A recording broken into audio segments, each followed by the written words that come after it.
क्या शुगर का मरीज आम खा सकता है? क्या शुगर का मरीज अंगूर खा सकता है? क्या शुगर का मरीज सेब खा सकता है? क्या मीठे फल केला खा सकता है शुगर का मरीज? मैं हूं आपका होस्ट बीर सामटिया और आप देख रहे हैं कंप्लीट हेल्दी टिप्स। 2 दिन पहले मेरा अपने चेकअप के हवाले से एक एफसीपीएस फिजिशियन से टाइम लिया हुआ था, वास्ता पड़ा।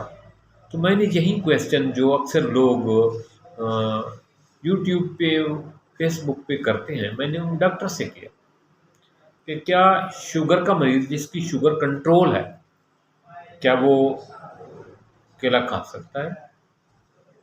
क्या वो आम खा सकता है? क्या वो अंगूर खा सकता है? क्योंकि खुदा की नेमतें हैं। अतः कि मैंने पूछा क्या वो चावल और रोटी खा सकता है? तो डॉक्टर साहब ने बहुत दिलचस्प जवाब दिया। उसने कहा कि अगर मुझसे ये पूछो कि खा सकता है तो मैं कहूँगा जी। मैंने कहा फिर खाएं, हम इजाज़त है? कहते कतई नहीं। मैंने कहा क्यों? डॉक्टर साहब ने कहा है कि आपको जब हम इलाव करते हैं तो आप उस खाने पे, उस चीज़ पे टूट पड़ते हैं। चीज़ के खाने की बात नहीं बल्कि अमाउंट और मिकदार की बात है, क्वांटिटी की भी बात है। आप रोटी खा सकते हैं, इसका ये मतलब नहीं कि शुगर वाला मरीज, हार्ट पेशेंट 4 रोटियां खा जाए एक टाइम में।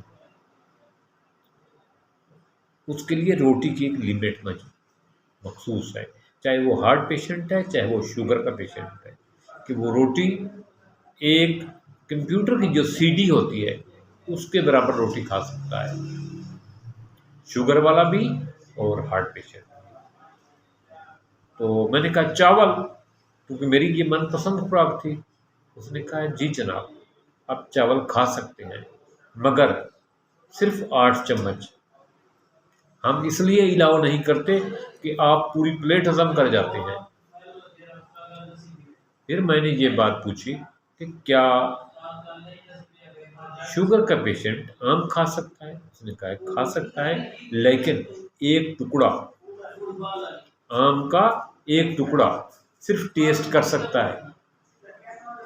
जब बात हुई,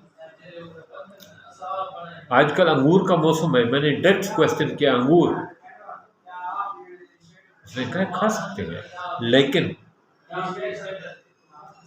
कहा ज्यादा से ज्यादा 20 दाने गिन कर, ज्यादा से ज्यादा मिकदार 20 दाने तोड़कर खा सकते हैं, वो भी पूरे दिन में, उस सूरत में जब आपकी शुगर कंट्रोल है। तो डॉक्टर का ये कहना था लोग कभी भूख से नहीं मरे।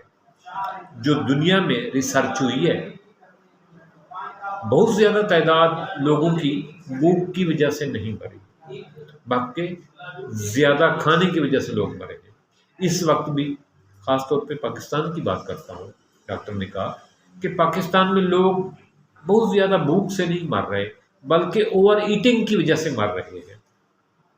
जब हम किसी शादी की या की तकरीब में जाते हैं, किसी के यहाँ दावत पे जाते हैं, तो हम 2-3 टाइम का खाना खा लेते हैं।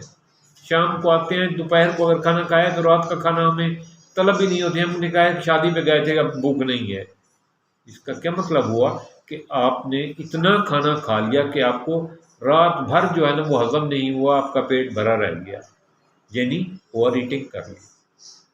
डॉक्टर का ये कहना था कि इस वक्त दुनिया में लोग भूख से कम मर रहे हैं, ज़्यादा खाने की वजह से, ओवर ईटिंग करने की वजह से ज़्यादा मर रहे हैं। इसलिए उसने कहा कि शुगर जो हार्ट और शुगर वाले और हार्ट पेशेंट वाले लोगों के लिए ये मैटर नहीं करता कि कौन सा खाना खाएं कौन सा ना खाएं। सबसे ज़्यादा ये मैटर करता है कि कितनी क्वांटिटी खाएं, कितनी मिकदार लें।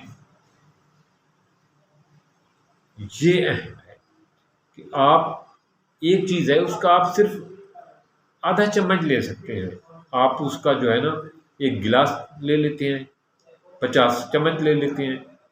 जुल्म तो ये होता है।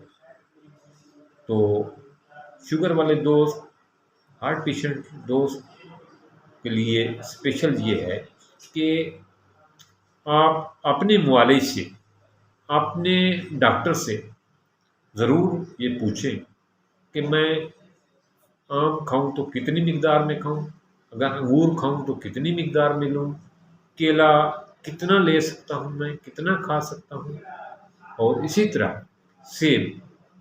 और अपनी रोटी के बारे में डॉक्टर से ज़रूर पूछें, चाहे वो आप हार्ट पेशेंट हैं या शुगर के हैं, डायबिटीज़ है। डायबिटीज़ के लिए भी इलाव नहीं है। आप कहते हैं कि मीठा मना किया है, रोटी तो मना नहीं की। रोटी भी जब हम ज़्यादा खाते हैं तो ये हार्ट का सबब भी बनती है, हार्ट अटैक का, और शुगर को भी बढ़ाती है और मोटापे का सबब भी बनती है। तो अपनी क्वांटिटी के बारे में, खुराक की मिकदार के बारे में अपने मुआलिज से ज़रूर डिस्कस करें। जब भी आपका चेकअप के हवाले से डॉक्टर के पास जाएं, सबसे ज़्यादा क्वांटिटी की बात करें कि मैं कितनी मिकदार में ले सकता हूँ। अल्लाह पाक आपकी ज़िंदगी में आसानियाँ दे, आपको आसानियाँ बांटने की तौफीक दे। सबसे कीमती चीज़ आपकी अपनी जान है, आपकी अपनी सेहत है। जितनी दुनिया जहान की नेमतें हैं, उससे सबसे ज़्यादा कीमती नयाब वो आपकी सेहत है। इसका ख्याल करें, और जब भी अपने डॉक्टर के पास जाएं तो ज़रूर उससे अपने खाने की क्वांटिटी के बारे में, अपने खाने की क्वालिटी के बारे में ज़रूर बात करें। थैंक्स।